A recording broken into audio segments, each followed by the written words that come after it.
तो भारतीय बाजारों के लिए ये पूरा हफ्ता कमजोरी के नाम रहा और ये पूरे हफ्ते के अंदर तो बिकवाली देखने को मिली ही, लेकिन शुक्रवार के सत्र में भी भारतीय बाजारों के अंदर एक भारी भरकम दबाव आता हुआ दिखाई पड़ा। दबाव की इंटेंसिटी आप ऐसे समझिए कि पूरे हफ्ते के दौरान ही करीब करीब सेंसेक्स की टोटल मार्केट कैप जो है वो रफली 20 लाख करोड़ रुपए के आसपास वाइप आउट होते हुए दिखाई पड़ी, जिसमें सभी दिग्गज टीसीएस करीब 1 लाख करोड़, रिलायंस जैसा शेयर जो कि 1 लाख करोड़ की मार्केट कैप वाइप आउट करने के बाद साल के नए निचले स्तरों पर पहुंचता हुआ दिखाई पड़ा। तो एक हेवी सेल ऑफ ना केवल मिड कैप में, फ्रंट लाइन में, बल्कि अक्रॉस द बोर्ड देखने को मिल रहा है।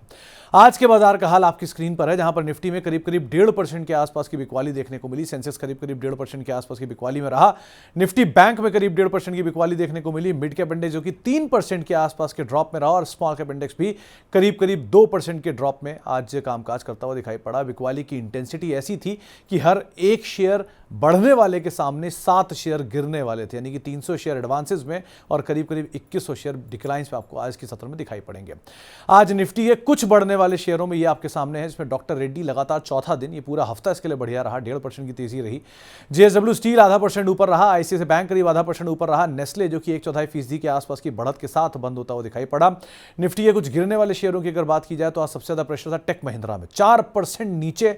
एक्सिस बैंक करीब 3.5% के आसपास की बिकवाली, इंडसइंड बैंक 3.5% के आसपास की बिकवाली और एम&एम करीब 3-3.5% के आसपास की बिकवाली आज के सत्र में यहां पर आते हुए दिखाई पड़ी। तो जहां हायर लेवल्स थे, वैल्यूएशन महंगे थे, उसको बाजार ने आज ज्यादा पनिश किया लार्ज कैप स्पेस में।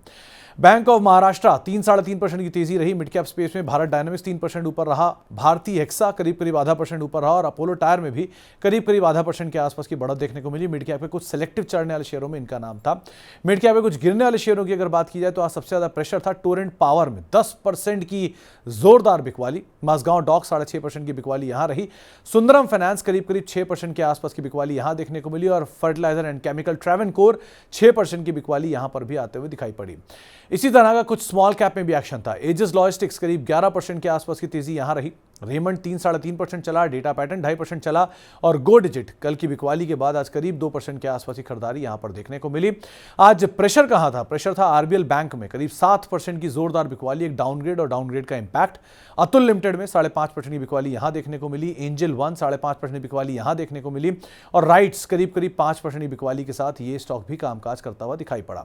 इसके अलावा एफ&ओ में आज लीड कर रहा था डॉक्टर रेड्डीज, 1.5% की तेजी यहां रही। यूनाइटेड ब्रिवरीज, यूनाइटेड स्पिरिट्स के बाद आज इसमें चाल आते हुए दिखाई पड़ी। जेएसडब्ल्यू स्टील 0.5% की बढ़त यहां देखने को मिली और अपोलो टायर में भी करीब करीब 0.5% के आसपास का उछाल आज के सत्र के अंदर आता हुआ दिखाई पड़ा। एफ&ओ के बिगेस्ट लूजर्स में आज सीमेंस का नाम शुमार था। दरअसल एनालिस्ट कॉल हुई और एनालिस्ट कॉल में कंपनी की तरफ से कुछ बयान आए कंपनी के आउटलुक को लेकर, फ्यूचर नंबर्स को लेकर, जिसको बाजार ने नापसंद किया और रिएक्शन आपके सामने है। आरबीएल बैंक जहां पर एक डाउनग्रेड का इंपैक्ट, 7.5% की बिकवाली यहां देखने को मिली। एलटीआईएम 6.5% की बिकवाली में रहा और पावर फाइनेंस कॉर्पोरेशन यानी कि पीएफसी 6% के आसपास की बिकवाली के साथ ये भी आज बंद होता हुआ दिखाई पड़ा। इसके अलावा फार्मा शेयरों में तेजी बरकरार है, हालांकि इंटेंसिटी धीरे धीरे कम हो रही है। सो डॉक्टर रेड्डी 1.5% के आसपास की बढ़त यहां देखने को मिली। डीवीस लैब में करीब 0.5% का उछाल रहा। ग्लेनमार्क फार्मा करीब करीब 1/4% के आसपास की बढ़त के साथ ये भी कामकाज करता हुआ दिखाई पड़ा, लेकिन आज कोई और ऐसा सेक्टर था नहीं जो इसके मुकाबले चलता हुआ दिखाई पड़े।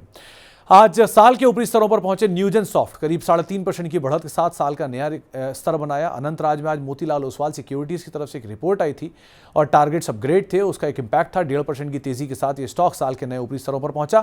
केफिन टेक करीब करीब 1.5% की बढ़त के साथ ये भी नए ऊपरी स्तरों पर पहुंचता हुआ और केपीआर मिल रफली 0.5% की बढ़त के साथ ये स्टॉक भी ऊपरी स्तरों के आसपास ही पहुंचता हुआ दिखाई पड़ा और इनफैक्ट टेक्सटाइल स्पेस में इकलौता स्टॉक है जो कि आउट परफॉर्म कर रहा है। आज साल के निचले स्तरों पर पहुंचे सभी दिग्गज। पहले तो रिलायंस इंडस्ट्रीज साल के निचले स्तरों पर पहुंच गया आज और एक बड़े अंतराल के बाद अंडर परफॉर्मेंस रिलायंस में आते हुए दिखाई पड़ रही है।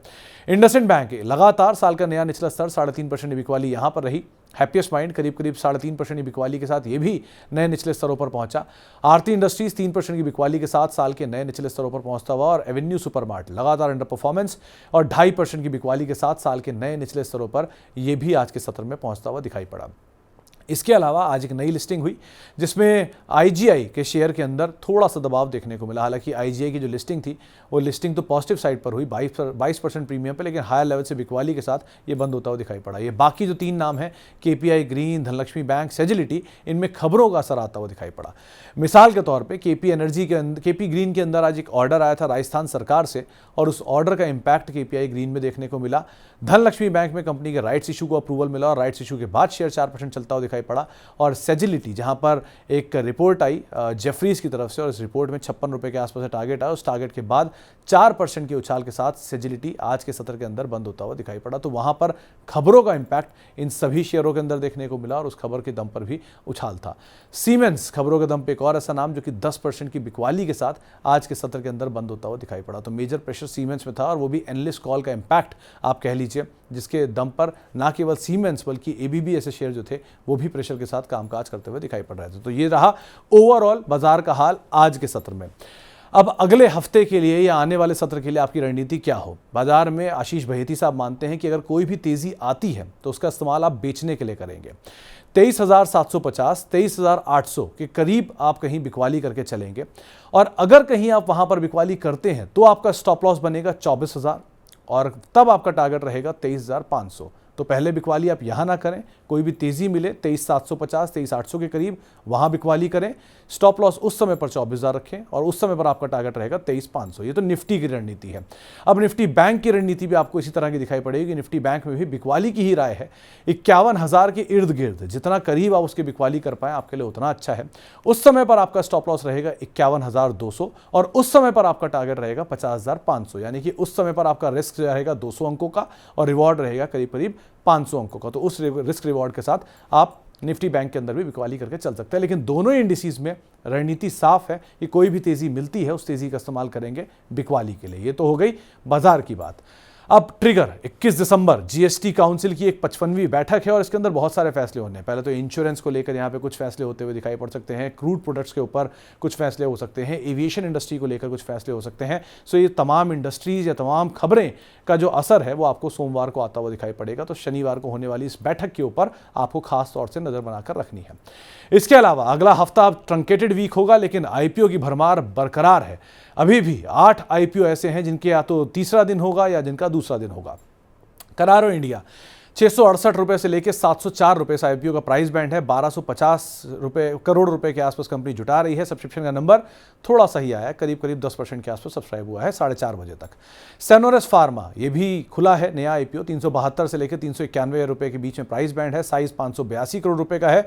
1.5 गुना के आसपास ये आईपीओ सब्सक्राइब हुआ है करीब करीब 4:30 बजे के आसपास। इसके अलावा कुछ और आईपीओ की अगर बात की जाए तो उसमें वेंटिव हॉस्पिटैलिटी करीब 610 से लेकर 643 रुपए का प्राइस बैंड है। 1600 करोड़ रुपए जुटाने की योजना है। रफली 3/4 गुना के आसपास से सब्सक्राइब होता हुआ दिखाई पड़ा है। ट्रांस रेल आईपीओ जिसके 410 से 432 रुपए का प्राइस बैंड है। 839 करोड़ रुपए जुटाने की योजना है।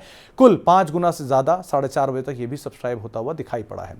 इसके अलावा कुछ और आईपीओ की अगर बात की जाए तो उसमें डैम कैपिटल 269 से 283 के बीच का प्राइस बैंड है। 840 करोड़ रुपए जुटाने की योजना है। करीब करीब 7 गुना ये सब्सक्राइब होता हुआ दिखाई पड़ा है। ममता मशीनरी का प्राइस बैंड 230 से लेकर 243 रुपए के बीच में है। 180 करोड़ रुपए का यह आईपीओ है और 37 गुना के आसपास सब्सक्राइब हो चुका है। छोटा आईपीओ और बढ़िया वैल्यूएशन जिसके दम पे इसमें एक स्ट्रॉन्ग सब्सक्रिप्शन फिगर आता हुआ दिखाई पड़ा है। कुछ और आईपीओस की बात की जाए तो सनातन टेक्सटाइल 305 से लेकर 321 रुपए का प्राइस बैंड है। 550 करोड़ रुपए का आईपीओ है। 1.5 गुना ये आईपीओ भी 4:30 बजे तक करीब करीब सब्सक्राइब होता हुआ दिखाई पड़ा। और कॉनकॉर्ड इंफ्रा 665 से लेकर 771 रुपए के बीच में इसका प्राइस बैंड है। 500 करोड़ रुपए के आसपास का आईपीओ का साइज है और करीब करीब 1.25 गुना के आसपास ये भी सब्सक्राइब होता हुआ दिखाई पड़ा है। तो एक लंबी सूची प्राइमरी मार्केट में कुल मिलाकर देखा जाए तो रफली 9 ऐसे आईपीओस हैं जो कि प्राइमरी मार्केट में एनएससी बीएससी में है और 3 एसएमई साइड पे, नहीं 11 आईपीओ जिनके ऊपर आपको अदरवाइज भी नजर बना के रखनी होगी। तो एक बड़ी प्राइमरी मार्केट, एक ट्रंकेटेड वीक और एक्सपायरी का हफ्ता जो कि शुरू होने जा रहा है, तो उससे पहले अपनी रणनीति ध्यान संभल कर ही बनाइएगा।